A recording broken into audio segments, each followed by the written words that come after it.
आणि देवाशी एकरूप होण्यानं हा भाव निर्माण होत असतो. म्हणून पुन्हा पुन्हा सांगावंसं वाटतं, असा भक्त बघितला ना की देवालाही आनंद होतो. आणि तो आनंद अजून काय वर्णन करावा. देव भेटला, आयुष्याचं कल्याण झालं. तुका म्हणे धन्य झालो, आज विठ्ठला भेटलो का.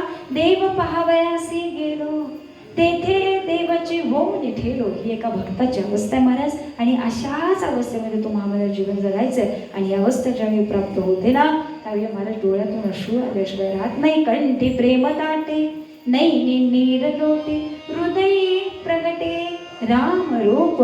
ज्यावेळी या डोळ्यातून अश्रू येतात, देव आपल्यासा वाटू लागतो ना, त्यावेळी हृदयामध्ये राम रूप प्रकट होत असतं. आणि ही अवस्था एका साधकाची आहे. म्हणून महाराज त्या साधकाची अवस्था प्रकट करत असताना, समाजापुढे मांडत असताना तुकोबराय आजच्या अभंगाचं द्वितीय चरण सांगतात.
आनंदने मन प्रेमी पाझरती लोचन,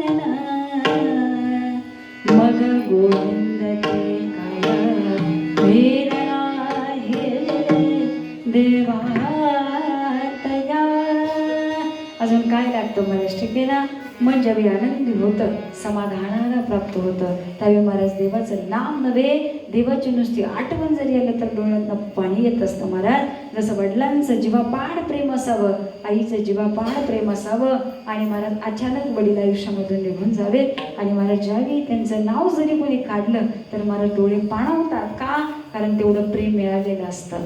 आणि आईवडिलाचं प्रेम आहे त्याच पद्धतीने महाराज जसं साधू संतांनी देवावरती प्रेम करावं आणि देवाच्या नामस्मरणाला सुरुवात केली की डोळ्यातनं अश्रू चालू झालेच म्हणून समजा महाराज ही एका उच्च साधकाची आणि उच्च भक्ताची अवस्था असते. माईबापो, दुःखात रडणं, विरहात रडणं हे रडणं खूप वेगळं आहे. ठीक आहे ना. ठेस लागली, ॲक्सिडेंट झाला, प्रेमाचा मुलगा एखादा अपघातात गेला, माईबापो पत्नी गेली, माईबापो ह्या दुःखामध्ये रडणं ते रडणं खूप वेगळं आहे. परंतु भगवंताच्या नामस्मरणात आणि देवाकरता रडणं हे रडणं सुद्धा खूप वेगळं आहे.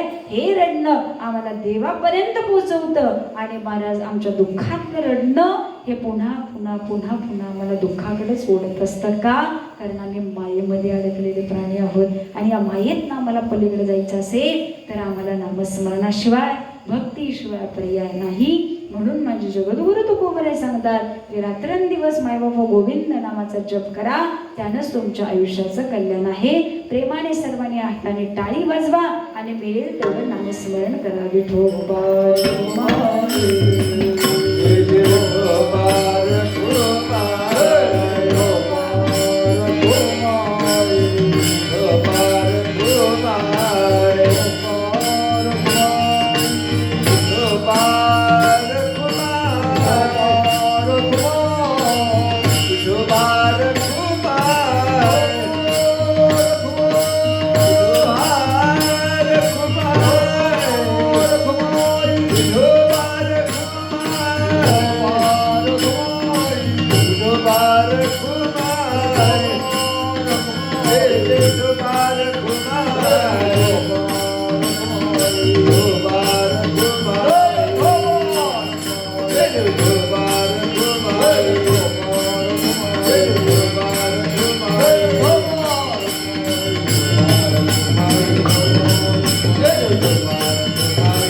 सर्वांनी नामस्मरण करू, कारण आज नामाचा दिवस आहे बरं का. त्यामुळे नामाशिवाय वंचित राहू नका. कीर्तनकार कीर्तन करून जातील, टाळकरी टाळ वाजवून जातील, गायक गायन करून जातील, मृदंगाचार्य मृदंग वाजवून जातील. परत बसणाऱ्यांचं काहीतरी काम आहे का नाही, आणि तेही पुण्य तुमच्या पदरामध्ये पडावं याच्याकरता देवाकरता प्रेमानं नामस्मरण करा. मी पुढं म्हणे फक्त टाळी वाजवून बसलेल्याने नामस्मरण करायचं. ठीक आहे ना. 2 मिनिटं करू आणि कीर्तनाची सांगता करू. विठ्ठल माझा माझा माझा माझा माझा विठ्ठल माझा मी विठ्ठलाचा.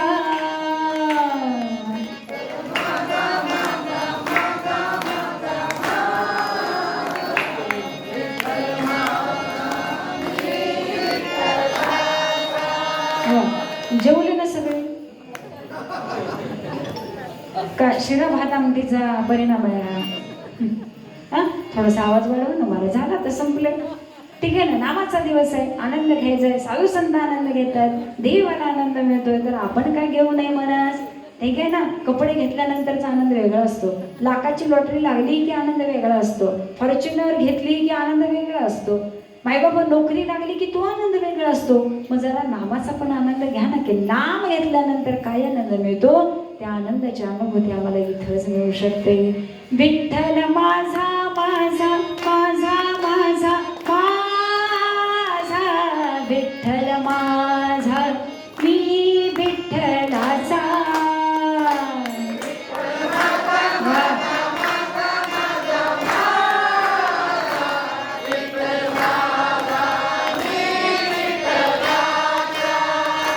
विठ्ठल माझा माझा माझा माझा माझा विठ्ठल माझा मी विठ्ठलाचा. विठ्ठल माझा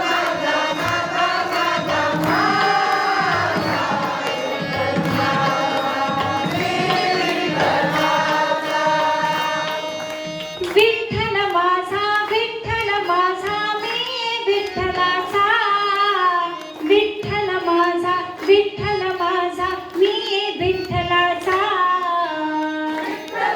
बाबा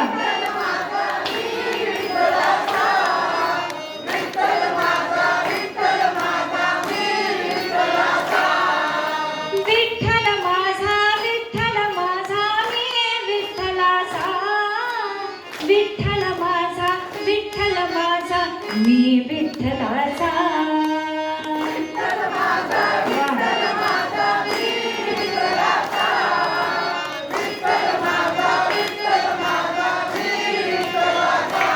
विठ्ठल माझा माझा माझा माझा विठ्ठल माझा माझा माझा माझा विठ्ठल माझा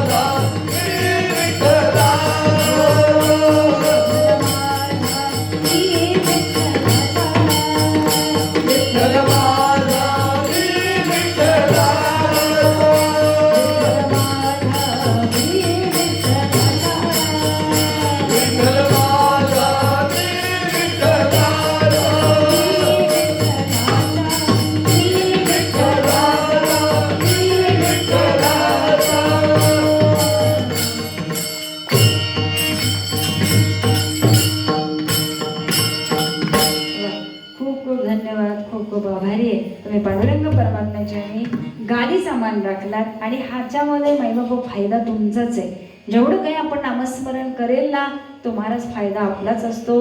जसं आपल्या ATM मध्ये पैसे असतील तर महाराज आपलं ATM त्या ATMचा कोड नंबर जर दुसऱ्याला माहीत असला तरच ती व्यक्ती आपल्या ATMने पैसे काढू शकते. जर दुसऱ्या व्यक्तीला कोड माहिती नसेल तर महाराज आपल्या ATMचे पैसे आपणच काढत असतो आणि आपल्या अकाउंटला स्वतःचे पैसे असले तरच काढू शकतो, दुसऱ्याच्या अकाउंटचे नाही. तसं महाराज घेतलेलं नामस्मरणाचं पुण्य हे आपलं पुण्य आपण त्याच वेळी वापरू शकतो ज्यावेळी आपल्या नावचं पुण्य आपल्या खात्यात मायबाप जमा झालेलं असतं. त्यावेळीच ते ATM आपण हक्कानं काढू शकतो आणि आपल्याला इच्छा असली तर ते पुण्य आपल्या मुलाबाळांच्या कामी येत असतं. परंतु ते दुसऱ्याला द्यायच्या आधी आपल्या खात्यात पडणं अत्यंत गरजेचं आहे. मस्त लाडकी बहीण लाडकी बहीण लाडकी बहीण काळजी करू नको, तुला मी उद्या 1,500 रुपये देणार म्हणजे देणारच. मी मस्त वचन दिलं, परंतु आधी माझ्या अकाउंटला तरी हप्ता जमा होऊ द्या, तर मी ते तुम्हाला देऊ शकते. जसा हिताधिकार आणि हिता आमचा हक्क आहे तसं महाराज नामस्मरण केल्याशिवाय ते पुण्य सुद्धा आमच्याकडे येऊ शकत नाही आणि हे पुण्य आल्याशिवाय आम्हाला देव सुद्धा आवडू शकत नाही. म्हणून देव जर आवडायचा असेल, महाराजाला देव आवडतो ना मायबापू, त्याचं एका जन्माचं पुण्य नाही बरं का. बहुत सुकृताची जोडी म्हणून विठ्ठली आंगडी बहुत सुकृतचं पुण्य आहे महाराज, बहु जन्माचं पुण्य आहे ना.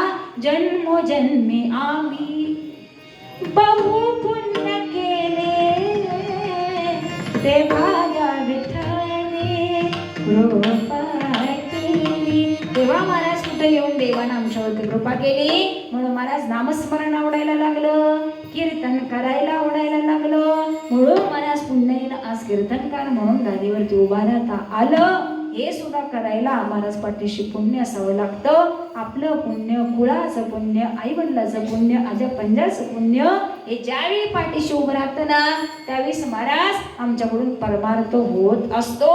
लाखात माईबाबा 10 जणच परमार्थाकडे येतात, ठीक आहे. हिंगणात लोकसंख्या कमी आहे का? परंतु महाराज मोजकीच लोक परमार्थांच्या मंडपामध्ये काय येतात, त्याच्या मागचं कारणच हे. अगदी गेट पर्यंत येतील परंतु अचानक घरनं फोन येईल, माघारी या पाहुणे आलेले, ठीक आहे ना.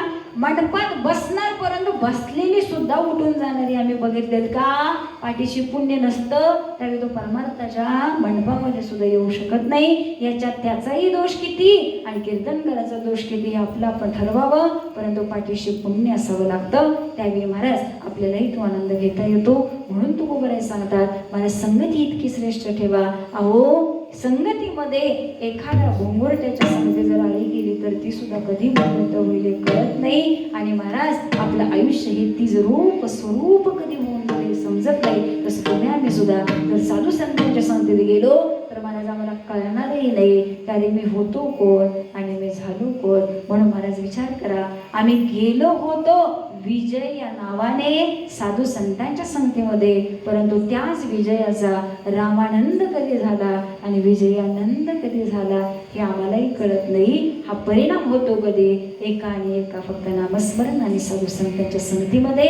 म्हणून महाराज आम्हाला जर त्या तत्वाला पोचायचं असेल तर संगती सुधारा, विचार सुधारा, चांगल्या संगतीत राहा आणि हीच संगती तुम्हाला नक्की तारेल. म्हणून त्याचा सुंदर अनुभव तो कोबऱ्या भूमीच्या शेवटच्या चरणी. तुका म्हणे आरे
ज्ञानेश्वरा माऊली नागराज माऊली ज्ञानेश्वर माऊली नागराज माऊली ओ ज्ञानेश्वरा माऊली नागराज माऊली ज्ञानेश्वर माऊली नागराज माऊली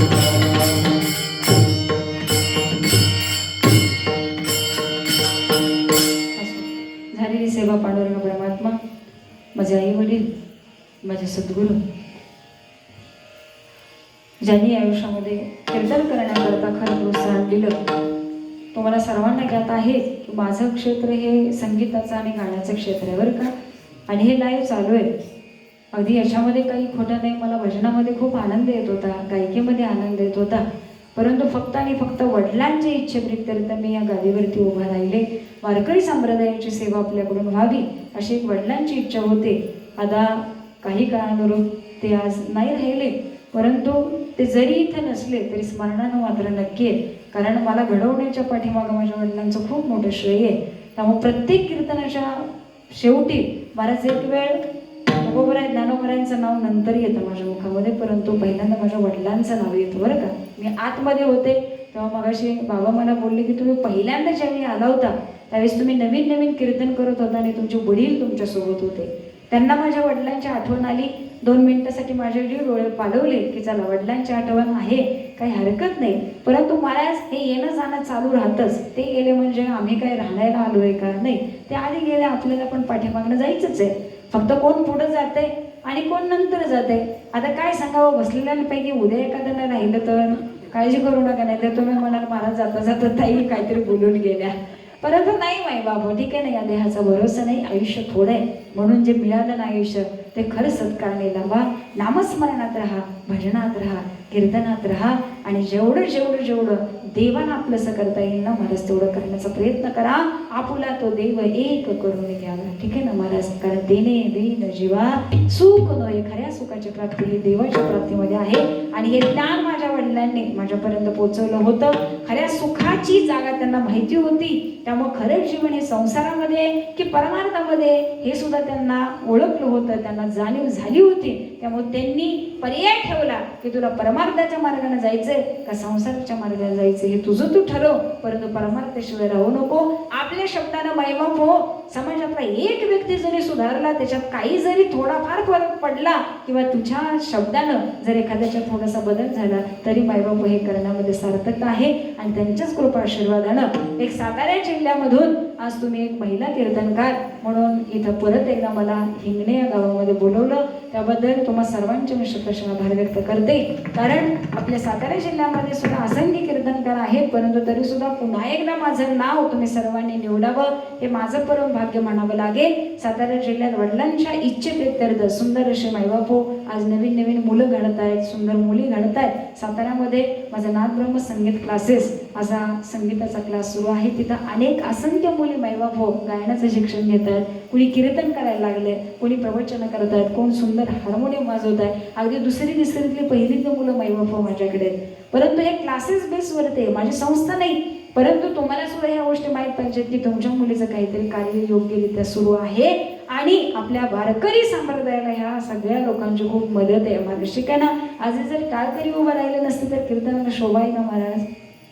भले त्यांना नाही हरिपाठ पाठ नसू दे, नाही काकडा पाठ नसू दे, परंतु महाराज तो टाळ गळ्यात घेऊन येतो उभं राहणं ही सुद्धा खूप मोठी गोष्ट आहे. कारण आमच्या वारकरी संप्रदायाचा साज आहे महाराज, ठीक आहे ना. त्यामुळं ही सगळ्या ह्या लोकांची गरज आहे. मृदंगाचार्य नसते तरी सुद्धा कीर्तन झालं नसतं, एखादा गायनाचार्य नसते तरी महाराज कीर्तन होणं कठीण होतं. परंतु ही सगळी ज्यावेळी एकत्र येतात ना त्यावेळी महाराज हे कार्य पार पडत असतं. तसंच आपलं आयुष्य आहे. आयुष्य आपण एकटं जगत नसतो, हे जगतोय ना तर त्याच्यासोबत फक्त परमार्थ ठेवा. संसार तुमचा तुम्ही करतच राहा. तुमच्या संसाराला मी कधीही ना म्हणलेली नाही. भरपूर प्रगती करा, भरपूर मोठे व्हा, भरपूर श्रीमंत व्हा, फॉर्च्युनर मध्ये फिरा, काय तुम्हाला करायचे ते करा. परंतु एक मात्र गोष्ट लक्षात असू द्या की महाराज हे सगळं शाश्वत स्वरूपाचं आहे. सोबत आपल्या काय जाणार ह्याची जाणीव ठेवा आणि आपल्या आयुष्याचं कल्याण करून घ्या. एवढीच ओढ आपले देवाकडे असली पाहिजे. एवढंच जाता जाता तुम्हाला सांगून जाते. सर्वांना रक्षाबंधन दिनाच्या खूप खूप शुभेच्छा. अनेक ताई माझ्या समोर आहेत, भावाचा आशीर्वाद असणं, तो सोबत असणं हे सुद्धा खूप मोठी आवश्यकता असते. कारण तसंच आपल्या देवाला तुम्ही आपलं मानलं पाहिजे. कारण हे रक्षाबंधन झालं धाग्या दोऱ्याला बांधलेलं माईबापू नातं, परंतु देवाशी आमचं इतकं अतूट नातं असलं पाहिजे की महाराज देवाला धाग्यात आणि दोऱ्यात आम्हाला बांधता येत नाही. त्यामुळे दृढ विश्वास आणि श्रद्धा हाच एक रक्षाबंधनाचा राखीचा धागा हा देवाच्या प्रित्यर्थ बांधा आणि इथून पुढं नाही बाबा आयुष्यात फक्त देवाला भजा. तो देवच तुमचा पाठीराख असेल, देवच तुमचा सखा असेल. अजून काही सांगावं? झालेली सेवा. पांडुरंग परमात्मा, माझे आई वडील आज माझ्यासोबत, माझी आई आली बरं का.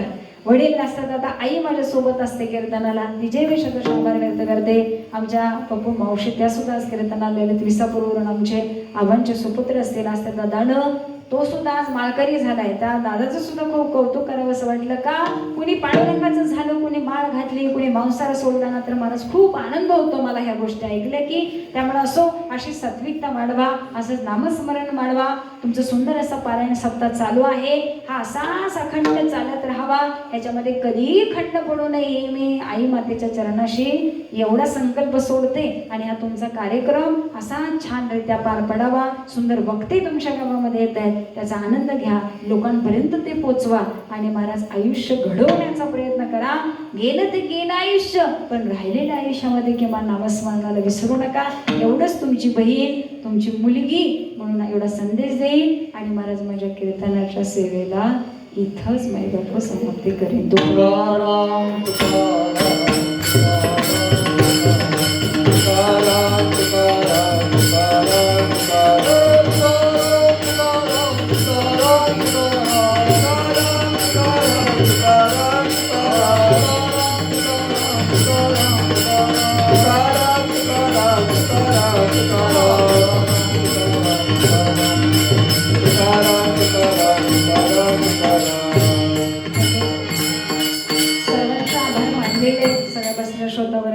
पुरुष मंडळी असतील आणि महत्त्वाचे आभार आमचे माईक स्पीकरवाले दादा, त्यांनी सुद्धा सुंदर अशी सेवा दिली. कारण सगळं कीर्तन झालं तरी त्या बिचाराचं नाव माझ्या एकदा सुद्धा मुखात आलं नाही. आणि असं कधी कधी होतं, दादा नाराज होऊ नका, मग मी त्याचा परिणाम असा करते ते गाडीत बसून गावाला जरी निघून गेले तरी कार्यकर्त्याला परत फोन करते आणि सांगते त्या साऊंड सिस्टमवाल्या दादांना माझ्या आभार सांगा, त्यांनी सुंदर अशी सिस्टम लावलेली होती. असो दादांची आभार व्यक्त करते.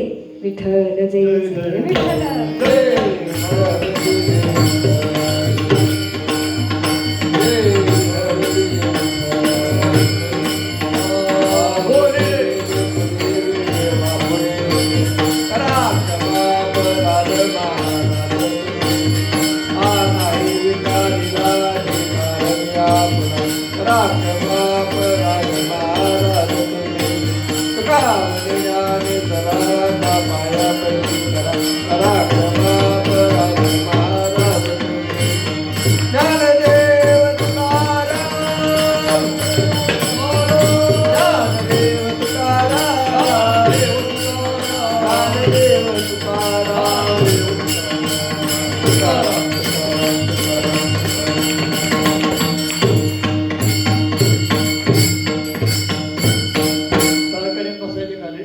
पुंडलिक वर्ग झाल्याशिवाय कोणी उठायचे नाही. रोज आजचे कार्यक्रम आणि उद्याचे कार्यक्रम सांगितल्यानंतर पुंडलिक वर्गाचा गजर झाल्यानंतर उठायचे. माझा खुर्ची द्या बसायला. आज कार्यक्रमाचा आपला पहिला दिवस आहे. आज कार्यक्रमची मराई आहे. जयश्रीताई भोसले इंगणे यांचं प्रवचन झालं आणि त्याच्यानंतर आजचा जो महाप्रसाद होता तो भोसले समाज यांच्याकडून सर्वांकरता आज महाप्रसाद झालेला आहे.